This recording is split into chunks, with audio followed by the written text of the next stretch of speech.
Hello, everyone, and thank you for coming this evening to the Leadership and Decision-Making,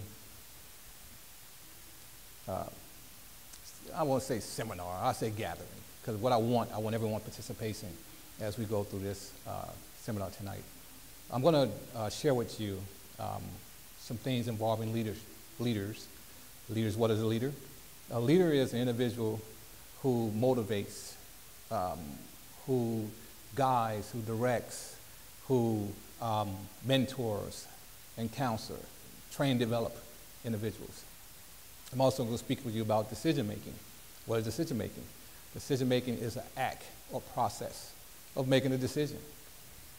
And then I'm going to sum it up talking about leadership. Leadership itself is an action that an individual take involving employees or organization. And within this, I'm going to encompass certain leadership styles, which would be autocratic leader, it would be democratic leader, it would be spiritual leader.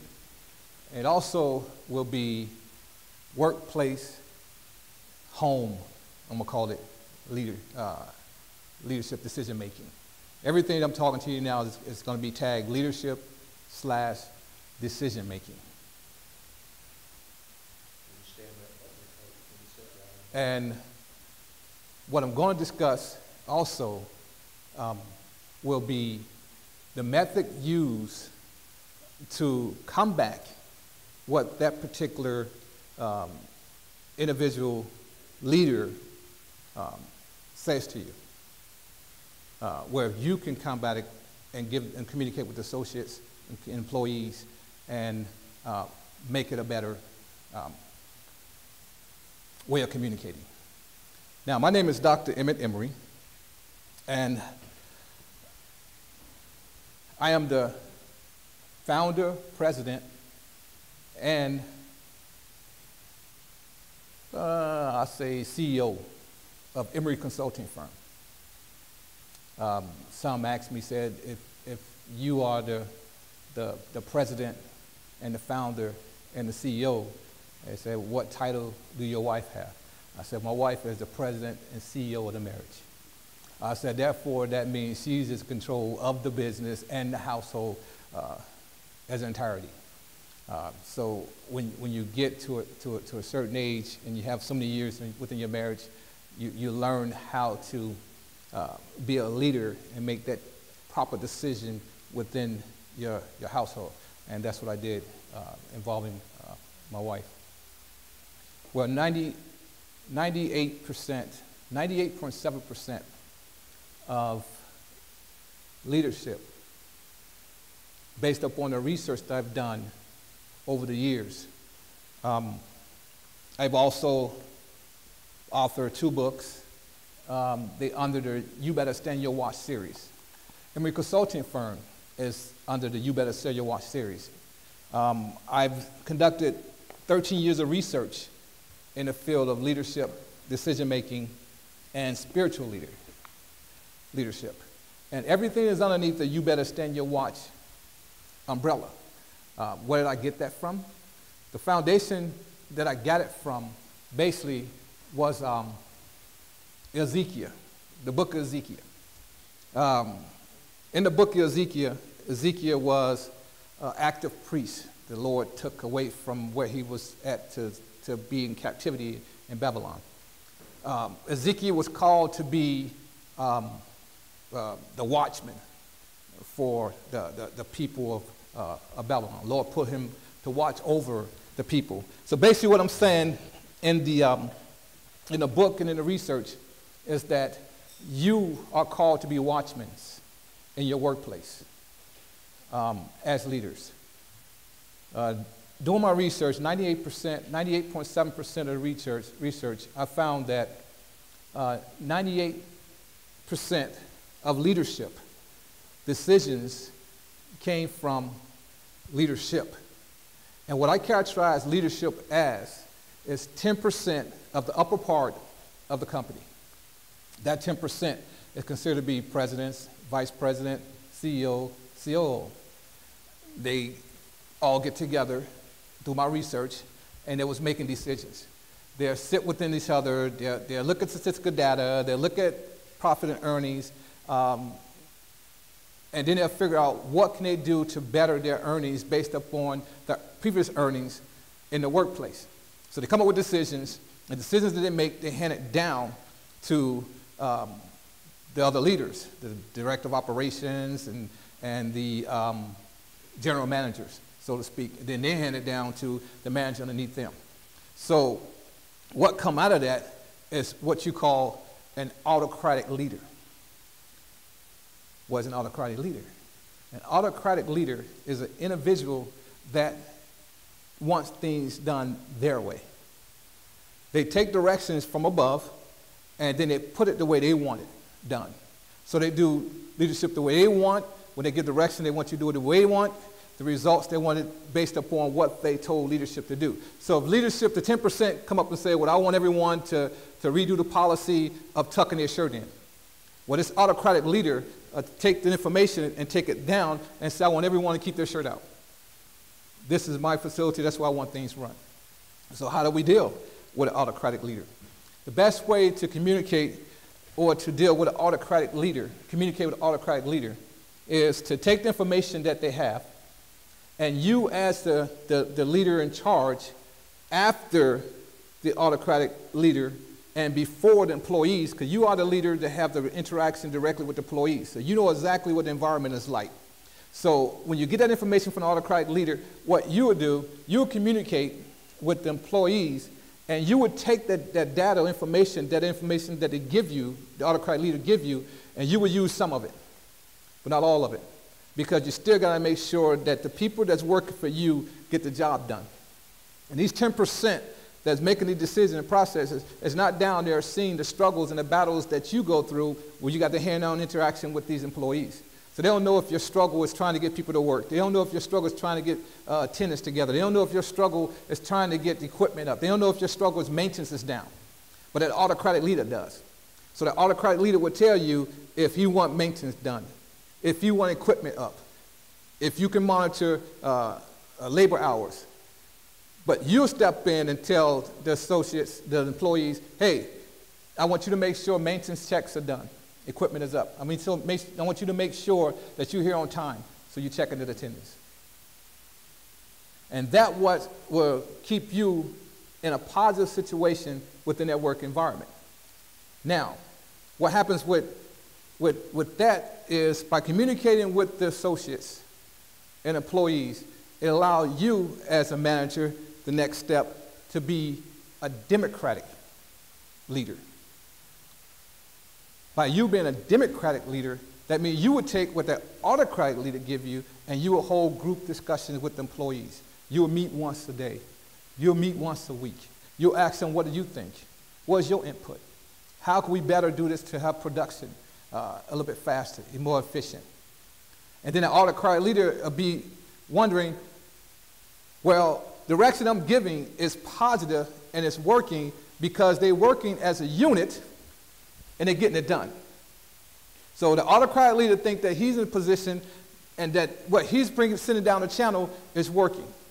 But you as a democratic leader is pretty much communicating with the autocratic leader and you're making sure the work is getting done. So you're not combating what the autocratic leader is saying, the direct operation or the GM. No, you're taking the information and you as the next leader in charge, you disseminate it to employees and you have a hand-on involvement with it.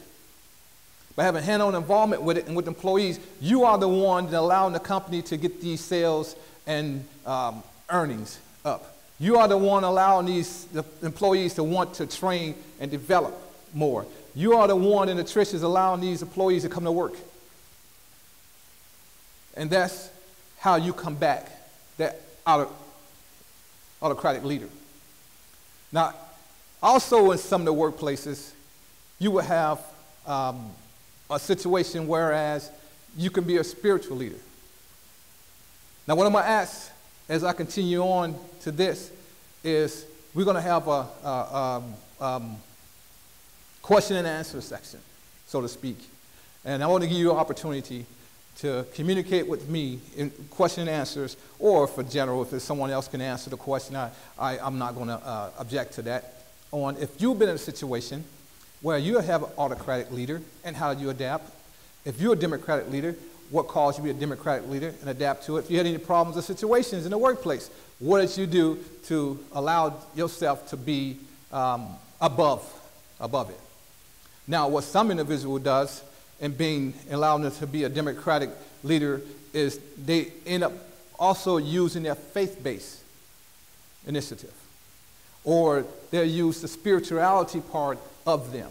And that's what I call a spiritual leader. A spiritual leader is one who takes the spiritualness in them and they allowed it to be implemented into the workplace. Now, I'm not saying just go and Google spiritual leader and then go to your nearest priest and get 2 or 3 tubes of holy water and then go in the workplace and just start hitting it, throwing it all over the places in the office and on the chairs and then saying you're trying to get all the demons out of all the workers that's there. No, I'm saying that go into prayer before you go into that workplace, and then you allow the Spirit of the Lord to intervene. You're doing your part. You pray for the workplace. You pray before you go into the workplace. You pray an hour before everyone gets there. Then you take your seat and watch the Lord do his work. And that becomes a spiritual workplace. Why do you pray? Because once again, I said the foundation of my organization and the foundation of the research and the foundation of the books is based on Ezekiel. The book of Ezekiel. Now, when you become a spiritual leader, you can do what Ezekiel did in Ezekiel book 37, chapter 37. Ezekiel had visions. Ezekiel was visioning that he was in a valley of dead bones. Or the Bible says it was human bones. Ezekiel said valley of dead bones. So how the Lord told him to make sure that the bones come to life, told Ezekiel to prophesy. Well, I'm not asking you to prophesy. I'm saying you pray before you go into the office space. That's your form of prophesying. Then he told Ezekiel that prophesy to breathe into these bones. Well, the way you're going to breathe into the bone is you're going to allow your spirituality to overshine in the workplace. So basically what you're going to do is you're going to be the one that be supportive. Have anyone ever been the supportive one in the workplace? That someone come to you and tell you everything, and you get to why everybody coming to me with their problems? Or I don't understand it, but you answer it. The coincidences, and you consult them with the problems, and you actually have a solution. And then on your way home, you think about what did I say? How did that help that person? Did it help that person? You get confirmation the next day that it did. Then that person going to tell another person, and then that next person feel that they can come to you. Then that person tell another person, and then you are the spiritual leader in the workplace. Make sense? Quick, I want some questions and answers real quick before I go further. I want someone to tell me about a situation that they had involving autocratic, democratic, and spiritual leaders. And what did they do to come back in? Well, I was a sales manager at Xerox, and a very autocratic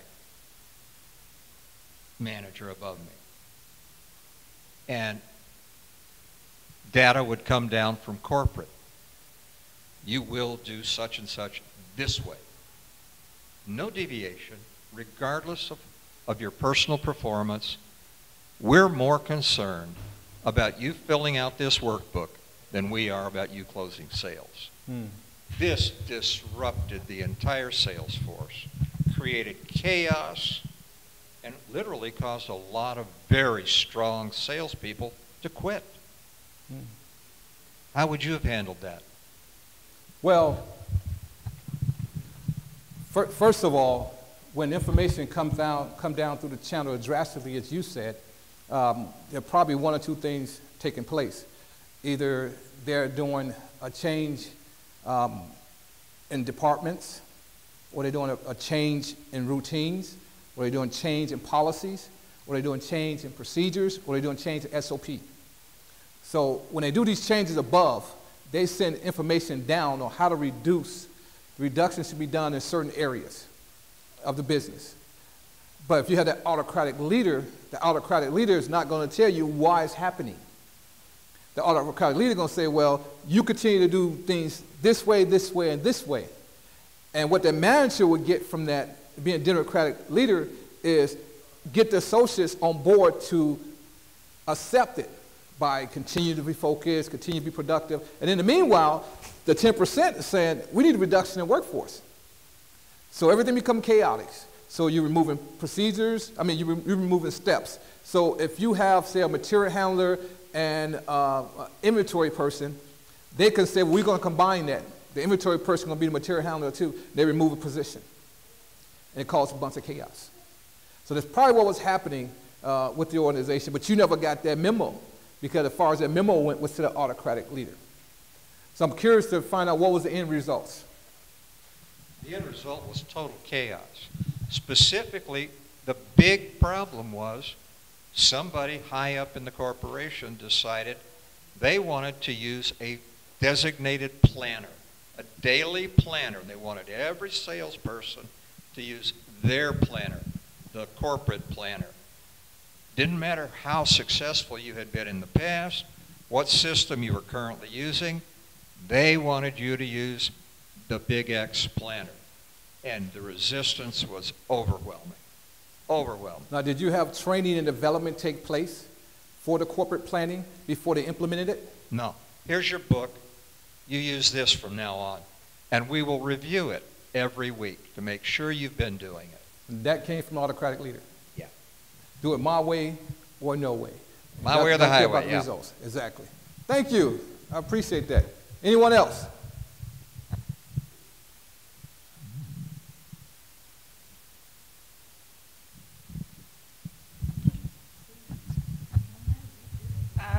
I spent several years being the controller at a lighting house, and we had 3 stores, and I was in charge of all the accounting and bookkeeping. I had 4 or 5 girls under me that input the computers and everything, but as it came out, it all landed on me because I had to make all the corrections. And I found the one time that I really feel I changed things, well, part of it was I was close to all my girls.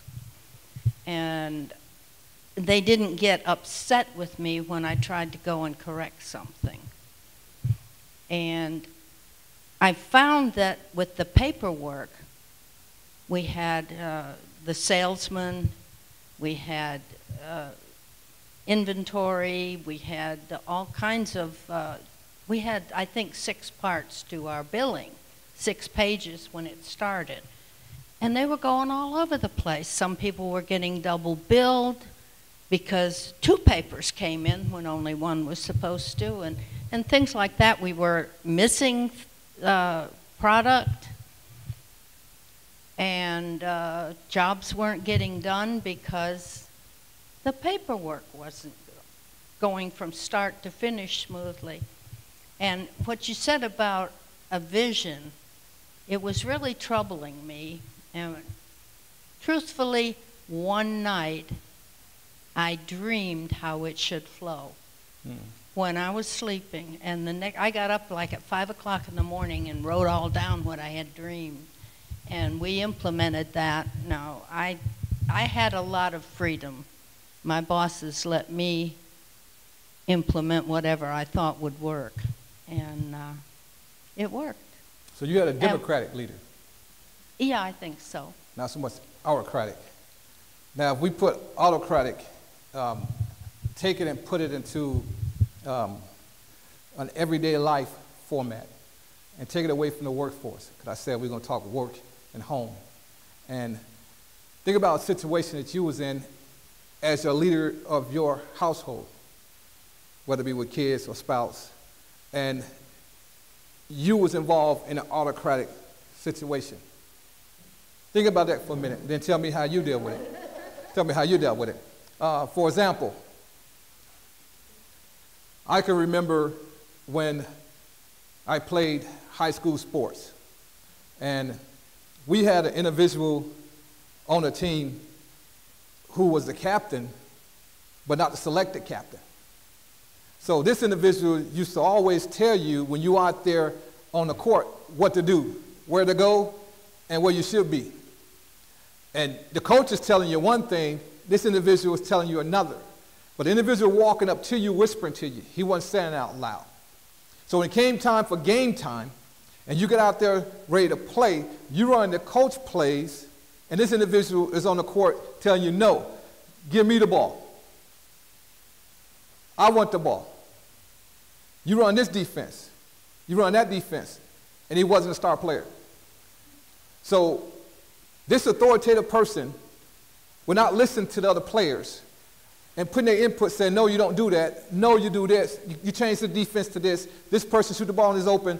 And we lost a lot of games for that because we didn't have communication. An autocratic leader can also cause lack communication among the team. And that lack communication can cause you to fail. Now, someone got an example of an autocratic leader, authoritative leader? Yes. Okay, so I've been in insurance for 13 years now. I've worked for several different agents, bosses.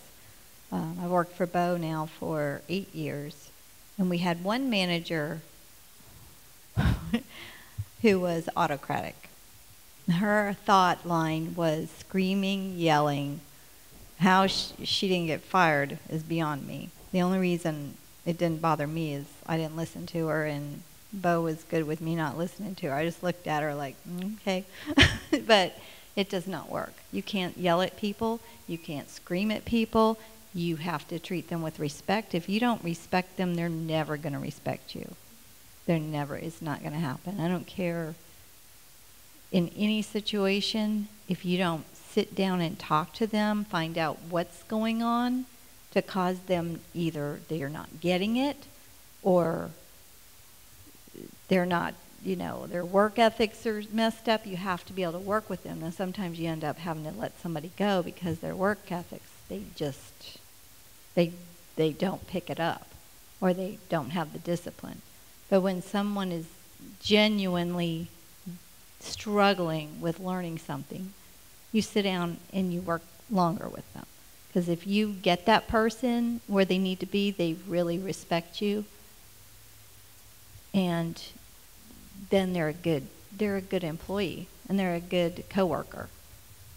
That's where that democratic leadership comes in. Autocratic. So that doesn't democratic really work. leadership needs to override the autocratic. When as a democratic leader, you pretty much training and developing that individual. You mentoring and coaching that individual. So, example of a democratic leadership. When I say leadership, I'm saying decision making. So, as a democratic leader in decision making, making decisions in the decision making process outside of work. For example, I was lifting weights with my son. We was lifting at LA Fitness. He was a senior, going to senior year of high school. And we had finished the workout, and we was getting ready to max. We was lifting weights, we were getting ready to max. Maxing, basically, you take the heaviest weight that you can put up. We was bench pressing. You take the heaviest weights you can put up, and you can see if you can put up twice. Bench press it twice. So he was bench pressing about 360 pounds. That's 345-pound weights on each side, and I was bench pressing 450. So he did his first set. He did two, and we were spotting each other. And then I went down, and I did my two, and then he went down, and he did his two again. I went down and did mine. I did the one, and then I did the two. And when you spot and you see the person is bringing it up, you bring your hand down, you help lift the weight up. Well, a hand didn't come down. So I went from this extension and slowly getting down to this extension to this extension. I said, oh my God. I said, they're about to see this big black guy put this weight on his neck. I couldn't speak because I was holding my strength to lift the weight up. So it came down slower. And it was almost on my chest. And I'm looking around. I said, where is this food at? And then he got a little bit closer. Also, the hand came up. And I said, boy, what was you doing? He said, oh, I wasn't doing anything. Then the guy next to me said, he was looking at that girl walk past. I said, what? I got all this weight on me, and he paying attention looking at something else instead of paying attention to me. So I had to be that Democratic leader, and I had to train and develop him, and I had to mentor and coach at the same time. I mean, I couldn't yell and shout and curse him out like I want to. And I said, so he's going to apologize. I said, so you're not going to apologize? He said, oh, my bad. You're bad? I said, I still didn't get an apology. All I got was, oh, bad, my bad. So we finished the workout. We got ready. We left out. As we leaving out the door, I was walking slow. So he was going to apologize to me. He said, Dad. So I said, okay, you finna apologize. Dad, man, she look good. I said, you're not going to apologize to me? So at that time, I had to make a decision on if I was going to be mad at him, angry at him, or just coach and mentor him. Hey, you can't do that when you're lifting weights. You got to focus on what you're doing. No matter who it is, you got to make sure that they don't get hurt, because he had to go to the weight program when he started playing football in the fall. So I told him that's another way of staying focused. You stay focused on the weights, you're going to stay focused on the field. Now, anyone got an example of Democratic leader outside the workplace? Household, something with the kids.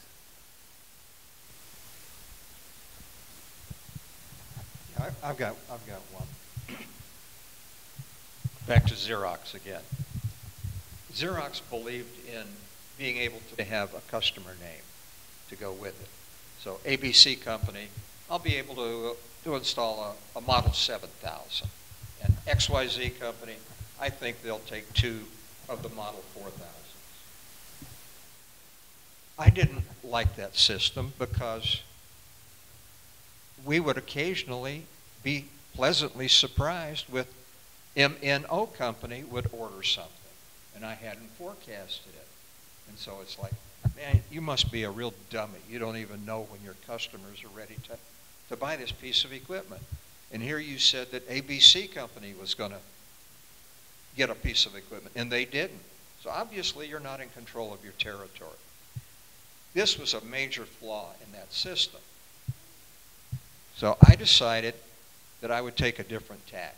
And because I had a Democratic manager over me, he allowed me to do this, even though every time we sat down to do forecasting, he'd go, Greg, I do not understand how you get there, but you always hit your target.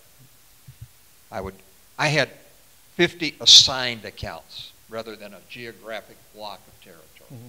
I had 50 named accounts. I go through each and every one of those accounts, and I'd say, okay, customer number 1, I think they're going to order a piece of equipment worth blah, blah, blah dollars to us. But I think it's only a 5% possibility. So I would list the number of dollars that it was worth, multiply that times 5%. I go to customer number 2. I'd say they're real jerks. They're not going to order anything, so we have 0. And I go through every one of the list. And by the time we got to the bottom, I would have a good projection. And Bob Baker would say, Greg, I don't understand how you do this. I don't really care, because you always get there. That was a good Democratic manager. Yes, it was. Yeah. Unfortunately, I got promoted and didn't work for him anymore. But you used the skills that was given to you from Sir? him and passed it on. I didn't hear you. I'm sure you used the skills that was given to you from that Democratic leader and passed it on. So the main objective of a Democratic leader is to take the skills that they have and to give it to another. And that individual give it to another, which builds up team building within that workplace and that establishment. True. Good job. Well phrased. Well phrased. Anyone else? Donna? I have a question. How do you categorize entrepreneurs in relationship to the leadership criteria that you've outlined? What do you mean by entrepreneurs? Entrepreneurs. Are they more democratic? Are they more autocratic? What do you find is prevalent in entrepreneurs' leadership style? Well, entrepreneurs is pretty vague as far as entrepreneur leadership styles. because you can have an entrepreneur in the area of retail, an entrepreneur in the area of landscaping, entrepreneur in the land of engineering, entrepreneur. So it all depends. And with an entrepreneur, their mindset could be either advance or to maintain. So if you got that entrepreneur that's looking to advance, then they're going to be more autocratic than the norm. If you got that individual looking to maintain, they're going to be more democratic because they're going to be more involved with sharing the knowledge and skills they have with others versus that one who's autocratic, whose main goal is to get on top. So they're going to reduce the amount of information that they have. Autocratic individuals like to limit the amount of information that they have, like to keep information to themselves. So that individual is going to limit the amount of information that they have that would allow you to be equal to him or her so that you can succeed. They're going to make sure they keep the information tight with them so they can succeed. So it all depends on what that entrepreneur is looking for and what area it is. Is that entrepreneur in the field of Sally Mae? It all depends. Then what's the goal of that entrepreneur? Is the entrepreneur goal is to have as many clients as possible? Or is that entrepreneur goal is to make sure geographic is important to them, and demographics? So it all depends. So you have to look at that particular entrepreneur and what area of interest they're going into. Now, my name is Dr. Emery Sr. That means there's a junior, and by the grace of God, there's an Emery the third. So I love my son for that. So that means that he passed that name, that glorious name, Emery, on to Emery the third. Now we have to get together and we got to communicate with that Emery the third and see that Emery the third is going to have an Emery the fourth, and then continue to pass that name on. As I mentioned before, I have publications, two books. I also have research, 13 years of research in two areas, which is leadership decision making and also spiritual leadership. The spiritual leadership part comes from me pastoring two churches. My son was a part of that. He was a part of both, so he has that religious background. So an individual who's raised and developed in the church is the individual that I'm really pretty much speaking with about the spiritual leadership part, because they understand spirituality. Or the individual who've been raised with thinking about the spiritualness like Buddha or meditating and things of that nature, and they understand the spiritual part of the routine within the establishment of the workplace. I'm not talking about the 5-4 ministry. I'm not talking about you be ordained ministry into the church. I'm not talking about you got a position in the church. I'm not talking about you have to get anointed by the pastor of the church or the preacher or the reverend. I'm saying you as the individual who have a relationship with your God. My God is Jesus Christ, Lord and Savior, Jesus Christ. You have a relationship with your God. You have an understanding with your spirituality, and you believe in yourself. So you'll take that within you and you share that out with others. You'd be surprised on how much you can, for example, I'm a Christian, and I believe in Christianity. I believe in the Lord and Savior Jesus Christ, and I believe in prayer. I met this, and I also have 14 and a half years in the United States Navy, so I'm a Navy veteran. I also had this sailor that believed in meditating. Through his meditation, he had more understanding of how to control your breathing, how to control your mind, how to control your anger. So we used to take the two, his understanding of meditation, spirituality, and my understanding through prayer.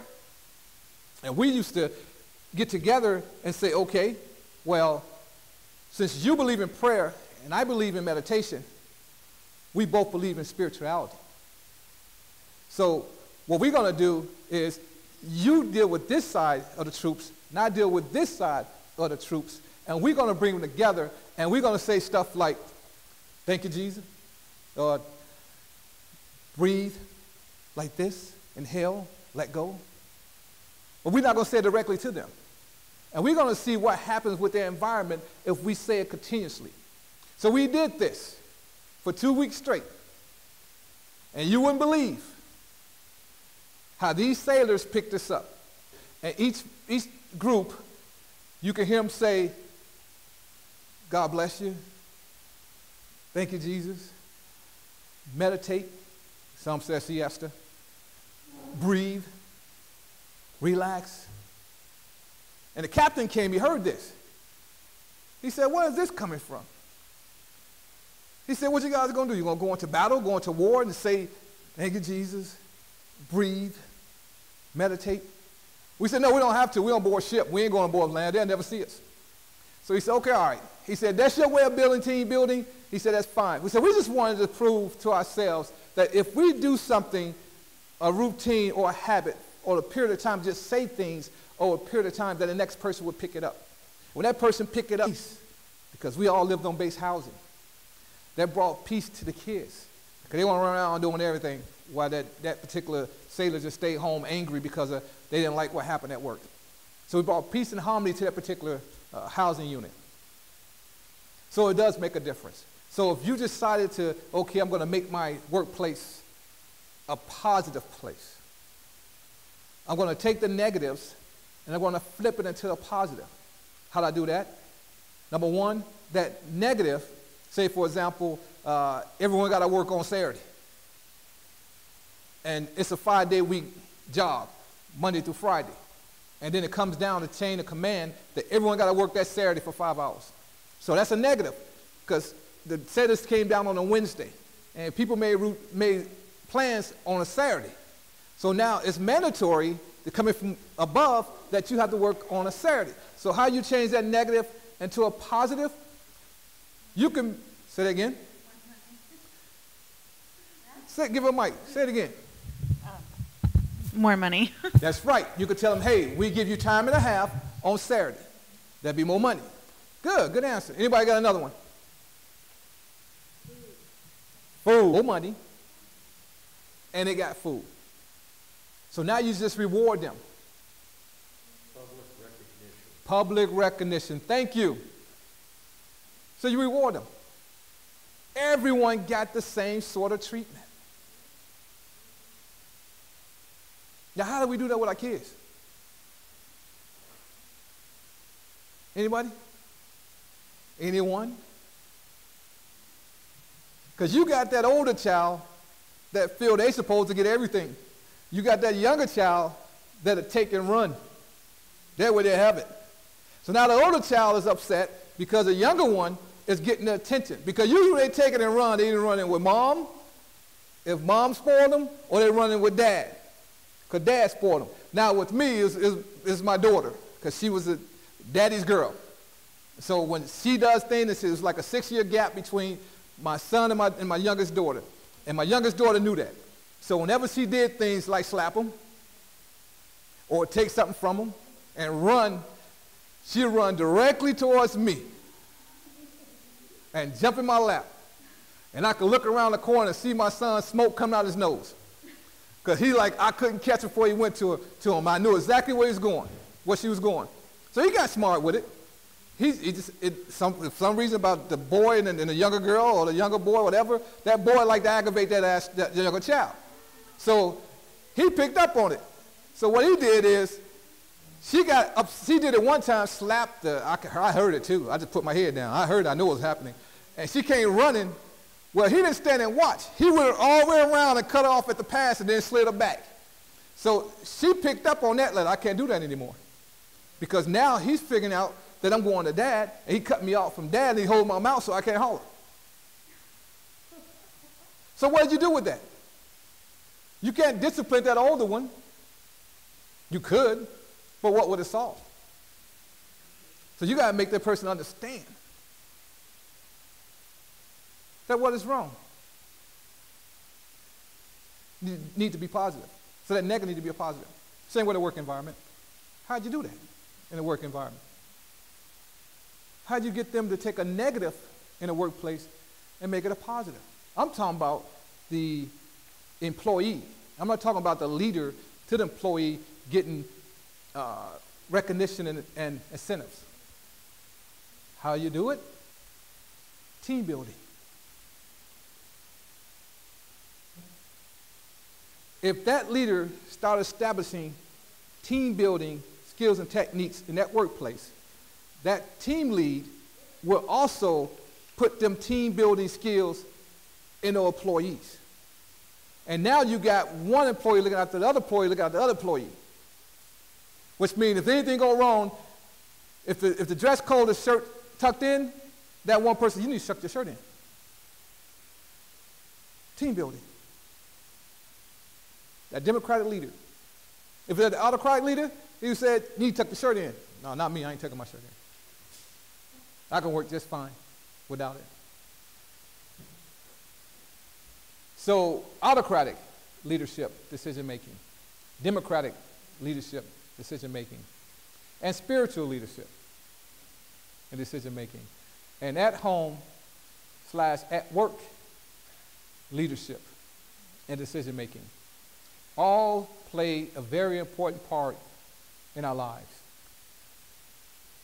An Emery consulting firm would help you as a company, as an individual, understand how to take that autocratic, democratic, and spiritual leadership decision making and put it into a positive whole. How to take that information and allow productivity to be increased in your workspace. How to take that information and allow individuals to understand how to be happy in a workplace. How to share in a workplace. Let the individual understand that the negativeness, what happened with work, stays at work, and a positive go home. And taking that positive home, allow the individual to have a healthy and strong home environment. Kids pick it up. Kids give it to other kids. Kids play with other kids. Then you get a neighborhood where everyone's friendly. Hi, how you doing?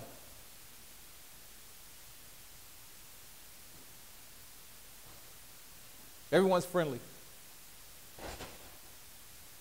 So Emery Consulting Firm will work with you via seminars, via motivational speaking, via webinars, via workshop training. We will come in, we will speak, we will communicate, we will evaluate, we will do a root cause analysis, and we will assist you. The findings from the root cause analysis will assist you and help you understand how to make it work in the workplace. How to take the directions from the 10% and implement it successfully with no hiccups. How to have a workspace of team building and working as one. So what I want you to do next is, in the back, I have printed out the research for each one of the journals.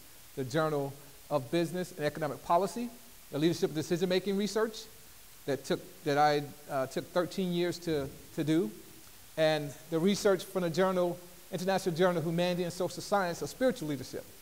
Well, that leadership is pretty much based from the pastoral background that I have in the back of the classroom. Also, I have for buy and book signing. So I'm going to ask you to join me in the back as we start this book signing and book purchase. And thank you for your participation.